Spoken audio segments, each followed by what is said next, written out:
नमस्कार, CSK news में आप सभी दोस्तों का एक बार फिर से बहुत बहुत स्वागत है। दोस्तों, आज हो गया है 25 जुलाई, जो फटाफट बड़ी खबर निकल के आ रही है कि करके जाने की। दरअसल देश दुनिया के संक्रमितों के आंकड़े के लाइव स्टेटस के बारे में आपको बताएंगे। इस बीच प्रधानमंत्री नरेंद्र मोदी 27 जुलाई को एक बार फिर से मुख्यमंत्रियों से करेंगे बात, जानेंगे अनलॉक 3 पर क्या कुछ रणनीति होगी। इस बीच आपको बता दें कि नेपाल, भारत से टकराना नेपाल को पड़ गया भारी। दरअसल भारत ने रिफाइनरी कारोबारी भारत के आयात रोकने से नेपाल की बढ़ गई मुश्किलें, गिड़गिड़ाने लगा ओली, बदल गई बोली। इसके बारे में भी आपको बताएंगे। इस बीच मानवता को खतरे में डालना भी बाकी। दरअसल चीन और पाकिस्तान ने भारत के खिलाफ जैविक युद्ध की साजिश रची है। 3 साल के लिए गुप्त समझौता किया है। बहुत बड़ा खुलासा हुआ है, इसके बारे में भी आपको बताएंगे। इस बीच माइक पेम्पियो ने कहा है कि तानाशाह चीन सरकार से निपटने के लिए दुनिया भर के लोकतांत्रिक देशों को नया गठबंधन बनाना चाहिए। तो दुनिया भर में और देश भर में क्या कुछ खबरें निकल के आ रही है। सुशांत सिंह राजपूत की दिल बेचारा रिलीज होने के 2 घंटे में ही कैसे क्रैश हो गया हॉटस्टार, उसके बारे में भी आपको बताएंगे। इस बीच भारत की पहली वैक्सीन का दिल्ली में ह्यूमन ट्रायल शुरू हुआ, उसके बारे में भी आपको बताएंगे। इस बीच ह्यूस्टन से तिलमिलाए चीन का बदला, अमेरिका को भी दूतावास को बंद करने का निर्देश दे दिया, यानी टकराहट लगातार बढ़ गई है। तो सब कुछ खबरें जानेंगे, लेकिन उससे पहले छोटा सा निवेदन, अगर आपने चैनल को अभी तक सब्सक्राइब नहीं किया तो प्लीज़ सब्सक्राइब के लाल बटन दबाकर चैनल को सब्सक्राइब करें। और अगर आप भी मानते हैं मोदी सरकार न केवल देश के आंतरिक दुश्मनों को बल्कि देश के दुश्मनों को भी मुंहतोड़ जवाब देगी और देश के दुश्मनों से मोदी सरकार के नेतृत्व में भारत सुरक्षित रहे, तो वीडियो को लाइक करके अपना समर्थन दर्ज के। दरअसल पहली बड़ी खबर निकल के आ रही है, आपको बता दें देश भर में संक्रमितों का आंकड़ा 13 लाख के आंकड़े पार कर गए। 13,37,000 कन्फर्म केसेज हो चुके हैं। तो पिछले 24 घंटे की बात करें तो रिकॉर्ड तोड़ 48,000 मामले सामने आए। 48,895 कन्फर्म केसेस पिछले 24 घंटे में आए। मृतकों की संख्या की बात करें तो 31,000 के आंकड़े पार कर गई। अच्छी खबर यह है कि 8,50,000 के करीब लोग रिकवर यानी स्वस्थ हो चुके हैं, जबकि अभी भी वर्तमान में 4,55,000 के करीब एक्टिव केसेस हैं। महाराष्ट्र की बात करें तो 9,615 कन्फर्म केसेज आए हैं। कल तो टोटल 3,57,000 के आंकड़े पार कर गए हैं। तमिलनाडु में भी 6785 मामले सामने। दिल्ली में कल 1,025 मामले आए। कर्नाटका में 5,007 मामले, टोटल 85,000 के आंकड़े पार कर गए। आंध्र प्रदेश में 8,000 मामले सामने, टोटल 60,000 के आंकड़े पार कर गए हैं। इस बीच यूपी में भी कल 2667 मामले आए तो टोटल 60,000 के आंकड़े पार कर गए। पश्चिम बंगाल में कल 2200 मामले आए। गुजरात में कल 1,000 मामले आए। तेलंगाना में 1,600 मामले आए। राजस्थान में कल 958 आए। बिहार में भी 1,820 मामले आए, जबकि मध्य प्रदेश में भी कल 736 आए। हरियाणा में भी 780 आए। इस बीच जम्मू कश्मीर में भी 353, तो उत्तराखंड में 272 मामले आए हैं। तेज़ी के साथ ये आंकड़े बढ़ रहे हैं। हम चलते हैं अगली बड़ी खबर। आपको बता दें कि प्रधानमंत्री मोदी 27 जुलाई को मुख्यमंत्रियों से करेंगे बात, अनलॉक 3 पर तय होंगी रणनीति। दरअसल देश में कोरोना वायरस महामारी का प्रसार बढ़ता ही जा रहा है। कई राज्यों में रिकॉर्ड स्तर पर आंकड़ों में इजाफा हो रहा है। इस बीच ऐसी खबर आ रही है कि प्रधानमंत्री मोदी 27 जुलाई को सभी राज्यों के मुख्यमंत्रियों के साथ कोरोना वायरस के हालात पर चर्चा करेंगे। सूत्रों के अनुसार इस बैठक में गृह मंत्री अमित शाह और स्वास्थ्य मंत्री हर्षवर्धन भी मौजूद रहेंगे। ऐसा भी कहा जा रहा है कि चीफ सेक्रेटरी और स्वास्थ्य सचिव भी मुख्यमंत्रियों के साथ मौजूद रहेंगे। राज्यों के मुख्यमंत्रियों के साथ प्रधानमंत्री मोदी की ये 7वीं बैठक है। इस बैठक में अनलॉक 2 के अगले चरण की रणनीति पर चर्चा हो सकती है। 27 जुलाई को ही प्रधानमंत्री वीडियो कॉन्फ्रेंसिंग के माध्यम से नोएडा, कोलकाता और मुंबई में भारतीय चिकित्सा अनुसंधान परिषद ICMR के 3 नए हाई थ्रूपुट लैब का उद्घाटन करेंगे। सीएम योगी आदित्यनाथ, ममता बनर्जी और उद्धव ठाकरे भी वर्चुअल कार्यक्रम में हिस्सा लेंगे। हम चलते हैं अगली खबर। आपको बता दें कि इस संकट में नेपाल के रिफाइनरी कारोबार, भारत के आयात रोकने से बढ़ गई है मुश्किलें। दरअसल कोरोना संकट काल के कारण सिर्फ भारत ही नहीं बल्कि नेपाली देश पड़ोसी के बिजनेस पर भी काफ़ी फर्क पड़ा है। भारत ने बीते दिनों रिफाइंड पाम ऑयल के आयात पर रोक लगाई, जिसके बाद से ही नेपाल का बिजनेस पूरी तरीके से ठप हो चुका है। नेपाल की कई रिफाइनरी कंपनी भी बंद होने की कगार पर आ गई हैं। अब कच्चा माल लेना बंद कर दिया क्योंकि भारत ने उनका माल खरीदना ही बंद कर दिया। समाचार एजेंसी रॉयटर्स की खबर के मुताबिक भारत सरकार ने बीते दिनों 39 ऑयल इंपोर्ट लाइसेंस को रद्द कर दिया था, जिसके कारण पड़ोसी देशों में आने वाले ड्यूटी फ्री शिपमेंट पूरी तरीके से रुक गया। इसका असर नेपाल पर सबसे अधिक पड़ा क्योंकि वहाँ रिफाइनरी मार्केट पूरी तरीके से क्रैश हो गई, जो कि भारतीय ग्राहकों पर ही निर्भर थी और बहुत बड़ा ही घाटा नेपाल को लगा।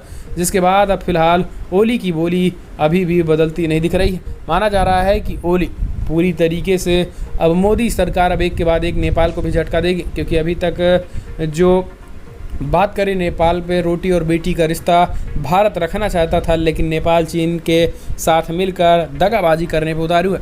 यही कारण है कि मोदी सरकार अब उसको जवाब देने के लिए भी तैयार हो चुकी। हम चलते हैं अगली बड़ी खबर। सबसे बहुत बड़ा खुफिया खुलासा हुआ। दरअसल चीन और पाकिस्तान ने भारत के खिलाफ जैविक युद्ध की साजिश रची है। 3 साल के लिए गुप्त समझौता किया है। रिपोर्ट में बहुत बड़ा खुलासा हुआ। दरअसल आपको बता दें कि चीन और पाकिस्तान मिलकर भारत और पश्चिमी देशों के खिलाफ बायोलॉजिकल वारफेयर यानी जैविक युद्ध की साजिश रच रहे हैं। दोनों देशों ने इसके लिए 3 साल की सीक्रेट डील की है। ये दावा एक रिपोर्ट में किया गया है। इसमें कहा गया है कि साजिश के तहत एथ्रेक्स जैसे खतरनाक वायरस पर काम किया जाना है। इस बारे में खुफिया जानकारी मिल चुकी है। रिपोर्ट्स के किए गए दावों में मजबूत नजर आते हैं। दरअसल कुछ दिन पहले अमेरिकी राष्ट्रपति डोनाल्ड ट्रंप ने दावा किया था कि कोरोना वायरस चीन की वुहान लैब से निकला और अमेरिका के पास इसके पुख्ता सबूत भी मौजूद हैं। रिपोर्ट में यह दावा क्लोजोन नाम की यूनिट ने खुफिया सूत्रों के हवाले से किया था। सिक्योरिटी एक्सपर्ट एंथोनी क्लान ने इस पर आर्टिकल भी लिखा है। न्यूज एजेंसी ने इसे पब्लिश भी किया है। इसके मुताबिक वुहान की जिस लैब से कोरोना वायरस के निकलने का दावा अमेरिका कर रहा है, उसने पाकिस्तान से मिलकर जैविक युद्ध की तैयारी की साजिश रचना शुरू कर दिया है।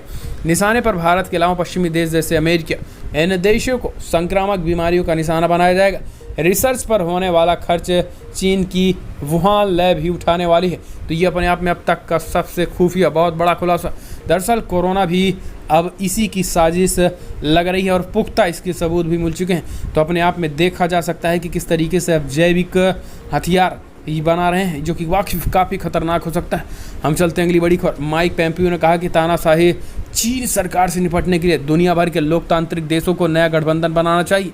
दरअसल चीन पर उसकी विस्तारवादी नीतियों और कोविड-19 महामारी पर कथित रूप से पर्दा डालने के लिए निशाना साधते हुए अमेरिकी विदेश मंत्री माइक पोम्पियो ने अधिनायकवादी चीनी सरकार द्वारा पैदा की जा रही चुनौतियों से निपटने के लिए लोकतांत्रिक देशों का एक नया गठबंधन बनाने पर जोर दिया। पोम्पियो ने सभी देशों से चीन के साथ भागीदारी, परस्पर आदान प्रदान, पारदर्शिता और जवाबदेही सुनिश्चित करने पर जोर दिया। उन्होंने बृहस्पतिवार को निक्सन लाइब्रेरी पर यह भाषण पूर्व राष्ट्रपति रिचर्ड निक्सन के चीन की यात्रा करने वाले अमेरिका का पहला राष्ट्रपति बनने के करीब 50 साल बाद दिया। हम चलते हैं अगली बड़ी खबर। आपको बता दें कि सुशांत सिंह राजपूत की दिल बेचारा रिलीज के 2 घंटे में ही क्रैश हो गया हॉटस्टार। बॉलीवुड एक्टर सुशांत सिंह राजपूत की आखिरी फिल्म दिल बेचारा की रिलीज शुक्रवार को हॉटस्टार पर हुई। फिल्म के रिलीज के करीब 2 घंटे के भीतर ही हॉटस्टार क्रैश हो गया। इसके बारे में फिल्म डायरेक्टर हंसल मेहता ने ट्वीट करके जानकारी दी। उन्होंने बताया है कि हॉटस्टार पर सुशांत की फिल्म देखनी चाहिए, तो उन्होंने पाया कि हॉटस्टार क्रैश हो गया। इससे पहले ट्विटर पर दूसरे सोशल मीडिया प्लेटफॉर्म पर लगातार देखा जा रहा था। इस फिल्म को लेकर ज़बरदस्त क्रेज़ बना हुआ है। फिल्म को लेकर चर्चाएं भी थी। यह फिल्म रिलीज़ होते ही लोगों को फिल्म ने देखना शुरू कर दिया, लेकिन इस बीच हॉटस्टार ही क्रैश हो गया, जिससे ये दिखाता है कि कितनी ज़्यादा लोकप्रियता सुशांत सिंह राजपूत की है। हम चलते हैं अगली बड़ी खबर। आपको बता दें कि भारत की पहली वैक्सीन का दिल्ली में ह्यूमन ट्रायल शुरू, दी गई पहली डोज। दुनिया भर में जारी वैक्सीन के ट्रायल के बीच भारत से भी अच्छी खबर आने लगी है। भारत बायोटेक की स्वदेशी वैक्सीन कोवैक्सीन का ह्यूमन ट्रायल दिल्ली के एम्स में शुरू हो गया है। इस वैक्सीन की पहली डोज 30 साल के एक व्यक्ति को दी गई। इस व्यक्ति को अगले कुछ घंटों के लिए हॉस्पिटल की निगरानी में रखा जाएगा। आपको बता दें कि दिल्ली के एम्स हॉस्पिटल में 100 वॉलंटियर्स पर कोवैक्सीन का ट्रायल होना है। इससे पहले 50 लोगों को वैक्सीन दी जाएगी। कोवैक्सीन के ट्रायल के लिए 375 वॉलंटियर को चुना गया। इनमें से 100 लोगों पर दिल्ली के एम्स में, जबकि बाकियों का ट्रायल देश के दूसरे सेंटर्स पर किया जाएगा। दरअसल एम्स के डायरेक्टर रणदीप गुलेरिया के अनुसार फेज़ 1 में 18 से 55 साल के बीच की उम्र के 100 स्वास्थ्य वॉलंटियर्स पर ट्रायल किया जाएगा, जबकि फेज़ 2 में 12 से 65 वर्ष के लोगों पर ट्रायल किया जाएगा। फिलहाल चलते हैं अगली बड़ी खबर। असम और बिहार में बाढ़ से हाहाकार। यूपी समेत इन राज्यों में 26 जुलाई से होगी भारी बारिश। दरअसल असम और बिहार में बाढ़ जैसे इस स्थिति गंभीर बनी हुई है और करीब 27 लाख की आबादी प्रभावित हुई है। असम में बाढ़ जनित घटनाओं में 3 और लोगों की मौत हो गई है। असम के 33 जिलों में 27 लाख लोग बाढ़ से प्रभावित हैं। आपको बता दें कि बारपेटा, काकरझार और मोरीगांव से मौत के मामले सामने आए हैं। बाढ़ और भूस्खलन के कारण राज्य में इस साल 122 लोगों की मौत हो गई। बिहार में करीब 10 लाख लोग बाढ़ से प्रभावित हुए हैं। गंडक नदी का तटबंध 3 स्थानों पर टूट जाने से कई इलाकों में डूब गए हैं। हालांकि किसी की मौत की सूचना अभी नहीं मिली है। हालांकि आपको बता दें कि यूपी समेत कई राज्यों में बात करें तो उत्तराखंड, हिमाचल प्रदेश, यूपी और बिहार में 26 जुलाई से बीच 28 जुलाई के बीच तेज़ी के साथ भारी बारिश की संभावना जताई जा रही है, जबकि 27 से 29 जुलाई के बीच भी भारी बारिश होने वाली है पंजाब और हरियाणा में। हम चलते हैं अगली खबर लेते हैं। आपको बता दें कि बहुमत साबित करने की जिद पर अड़े गहलोत, आधी रात तक चलती रही कैबिनेट की मीटिंग। राजस्थान हाईकोर्ट से सचिन पायलट की गुट को राहत मिलने के बाद अब अशोक गहलोत कैंप में हलचल तेज हो गई है। मुख्यमंत्री अशोक गहलोत की ओर से विधानसभा सत्र बुलाने की अपील की गई तो राज्यपाल कलराज मिश्र ने अभी कोरोना संकट का हवाला देते हुए इनकार कर दिया। इस बीच अशोक गहलोत विधायकों को साथ लेकर राजभवन पहुंचे। इससे पहले हाईकोर्ट ने अपने फैसले में विधानसभा स्पीकर की नोटिस पर स्टे लगा दिया था, यानी पायलट गुट को अभी अयोग्य करार नहीं दिया जा सका है। फिलहाल हम चलते हैं अगली बड़ी खबर। आपको बता दें कि राजनाथ ने इजरायल के रक्षा मंत्री से की बात, चीन के साथ सीमा विवाद पर हुई चर्चा। दरअसल रक्षा मंत्री राजनाथ सिंह शुक्रवार को इजरायली के अपने समकक्ष लेफ्टिनेंट जनरल बेंजामिन गेट्स के साथ टेलीफोन पर बातचीत की है। इस दौरान पूर्वी लद्दाख में चीन के साथ भारत के सीमा विवाद के मुद्दे पर भी चर्चा हुई है। दरअसल सरकारी सूत्रों के मुताबिक बताया गया कि बातचीत का मुख्य जोर मौजूदा रक्षा खरीद कार्यक्रम की तेजी से आगे बढ़ाने के साथ ही दोनों देशों के बीच रक्षा और सुरक्षा के संबंधों को और प्रगाढ़ करने पर था। सूत्रों ने बताया है कि सिंह ने गेट्स को रक्षा निर्माण क्षेत्र में भारत द्वारा शुरू किए गए बड़े सुधारों के बारे में अवगत कराया गया और इसी के साथ भारत और चाइना डिस्प्यूट पर भी बातचीत हुई है। हम चलते अगली बड़ी खबर। आपको बता दें कि बिग ब्रेकिंग निकल के आ रही है। सचिन पायलट ने फ़ोन करके स्थगित कराई 26 को होने वाली गुर्जर महापंचायत। दरअसल आपको बता दें कि राजस्थान सरकार में कांग्रेस पार्टी द्वारा सचिन पायलट को डिप्टी सीएम के पद से बर्खास्त किए जाने के खिलाफ सोहना में गुर्जर समाज के लोग लामबंद हो रहे थे। इस समाज के लोगों ने सचिन पायलट के समर्थन में 26 जुलाई को कई राज्यों के लोगों को महापंचायत करने का ऐलान किया था। फिलहाल ये महापंचायत कुछ समय के लिए स्थगित कर दिया गया है। इस महापंचायत के आयोजन एडवोकेट हेमराज खटाना ने मीडिया को जानकारी दी है। सचिन पायलट का फ़ोन उनके पास आया। उन्होंने फ़ोन करके कहा कि वैश्विक महामारी कोरोना का प्रकोप दिनों दिन बढ़ता जा रहा है, इसलिए फ़िलहाल इस पंचायत का आयोजन अभी कुछ समय के लिए रोका जा रहा है। हम चलते हैं अगली बड़ी खबर। आपको बता दें कि बिग ब्रेकिंग न्यूज़ निकल के आ रही है, जहां पर आपको बता दें एक बार फिर से चीन ह्यूस्टन से तिल मिलाए चीन का बदला। अमेरिका के चेंगदू स्थित उसका दूतावास बंद करने को कहा। आपको बता दें कि ह्यूस्टन में चीनी महावाणिज्यिक दूतावास बंद करने के अमेरिका के फैसले पर पलटवार करते हुए चीन ने शुक्रवार को वाशिंगटन से चेंगदू स्थित अमेरिकी महावाणिज्यिक दूतावास बंद करने का आदेश दे दिया। इस कदम से दोनों देशों के बीच पहले से तनावपूर्ण चल रहे द्विपक्षीय संबंधों में तनाव और बढ़ गया है। चीनी विदेश मंत्रालय की ओर से जारी किए गए एक बयान में कहा गया है कि चीन ने यहां स्थित अमेरिकी दूतावास को अपने फैसले की सूचना दे दी है।